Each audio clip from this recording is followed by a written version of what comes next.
mother duck felt when her ugly duckling turned into a swan, but we have never considered how much the ugly duckling must have marvelled also. "Carlton is probably the only living artist," a brother artist had said of him, "who fails to appreciate how great his work is." And on this being repeated to Carlton by a good-natured friend, he had replied cheerfully,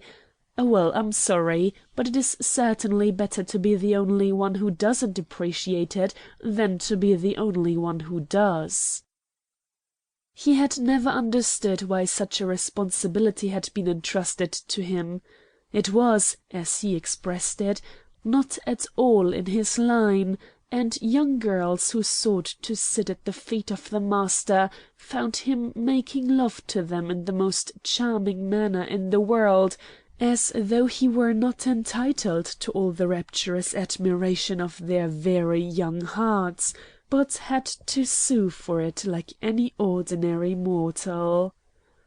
Carlton always felt as though some day some one would surely come along and say, "Look here, young man, this talent doesn't belong to you, it's mine. What do you mean by pretending that such an idle, good-natured youth as yourself is entitled to such a gift of genius?" He felt that he was keeping it in trust, as it were, that it had been changed at birth, and that the proper guardian would eventually relieve him of his treasure.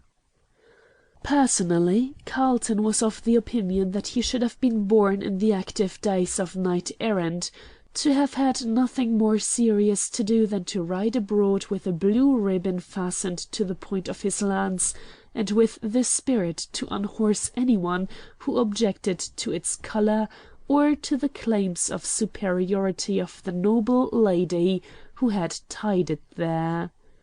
There was not, in his opinion, at the present day any sufficiently pronounced method of declaring admiration for the many lovely women this world contained.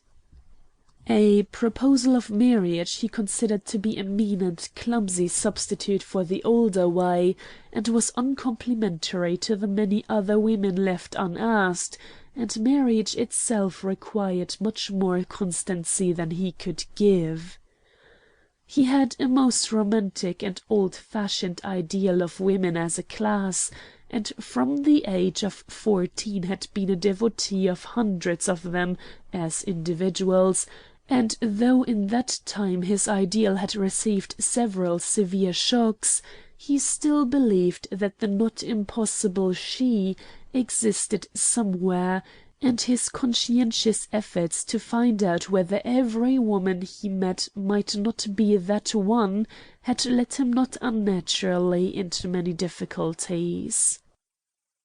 "The trouble with me is," he said, "that I care too much to make platonic friendship possible, and don't care enough to marry any particular woman, that is, of course, supposing that any particular one would be so little particular as to be willing to marry me.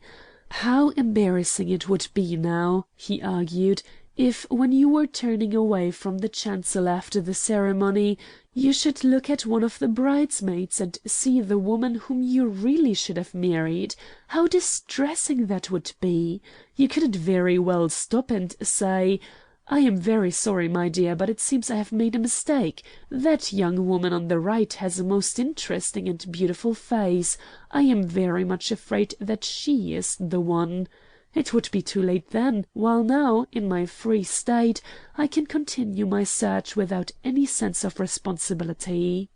'Why,' he would exclaim, 'I have walked miles to get a glimpse of a beautiful woman in a suburban window, and time again when I have seen a face in a passing brougham, I have pursued it in a hansom, and learned where the owner of the face lived, and spent weeks in finding some one to present me, only to discover that she was self-conscious, or uninteresting, or engaged.